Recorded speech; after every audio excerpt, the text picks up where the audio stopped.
వైఎస్ఆర్ కాంగ్రెస్ పార్టీకి తరఫున తాను ఓటు వేశాడని, వైఎస్ఆర్ కాంగ్రెస్ పార్టీకి సంబంధించిన కుటుంబానికి చెందిన వ్యక్తిని అతి దారుణంగా కావాలని అదే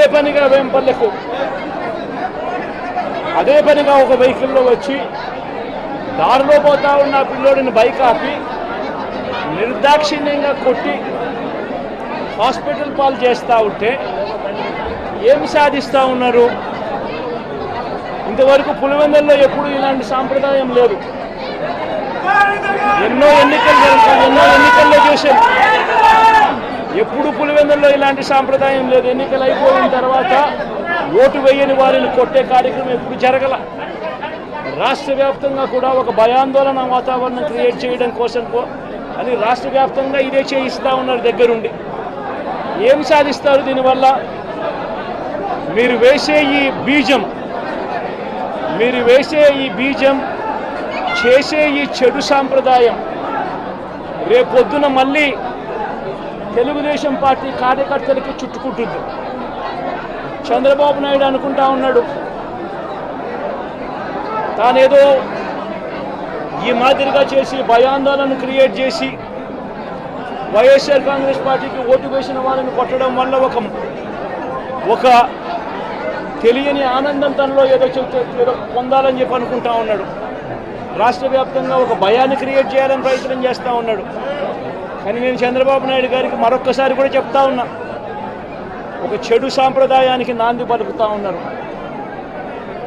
దయచేసి ఆపండి. ఆపకపోతే మాత్రం ఎల్లకాలం మీరే అధికారంలో ఉండరు. అధికారం మారిన రోజున ప్రజలు చంద్రబాబు నాయుడు గారు చేస్తూ ఉన్న ఈ అన్యాయాలను చూసి శిశుపాలని పాపాలు పండినట్టుగా ఆ పాపాలు చాలా వేగంగా పండుతూ ఉన్నాయి. అధికారం మారిన రోజున తాను చేస్తూ ఉన్న ఈ చెడు సాంప్రదాయం తనకే చుట్టుకుంటుంది. ఈరోజు దెబ్బలు తగిలినా దెబ్బలు తిన్నా ప్రతి ఒక్కరూ కూడా రేపొద్దున ఇదే మళ్ళీ అటువైపున చేసేదానికి మీరంతటి మీరే బీజం వేస్తూ ఉన్నారు.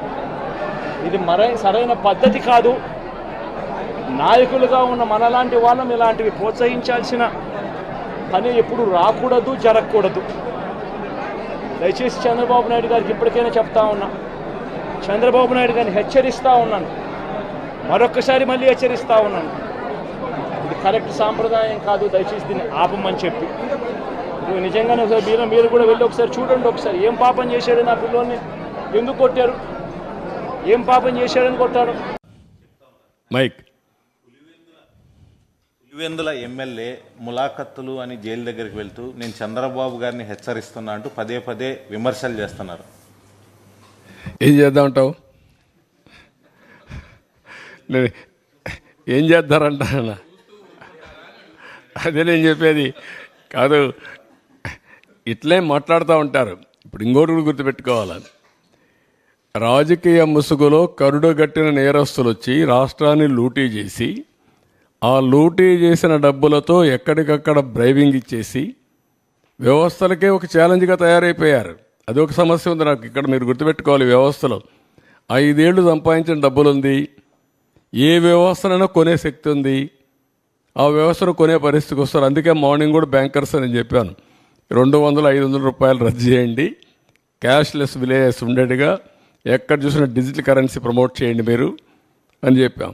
అవన్నీ ఏంటి మనం చెప్పేట్టు లాంగ్ టర్మ్లో ఒక వాల్యూ బేస్డ్ ఇవన్నీ. కానీ ఇప్పుడు ఎట్లా ఫేస్ చేయాలి ఇవన్నీ ఉంటాయి.